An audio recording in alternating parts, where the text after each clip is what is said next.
Welcome, here I've got Samsung Galaxy F22 and I'm gonna show you how to change volume button function in the camera app at this device. So let's start by tapping on the camera button to open it, and for now we are on standard photo mode.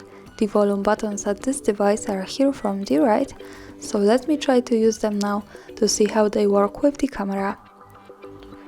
And as you can see now, by tapping on volume keys I can easily take a picture.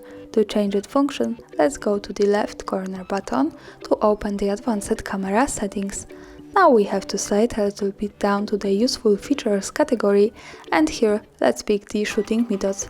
Now at the first place we have press volume key 2 option, so when we tap on it we can decide to use this as take picture or record video, which is now zoom, or control the system volume. So let me change it to zoom now to show you how it works different, and let's move back to the camera.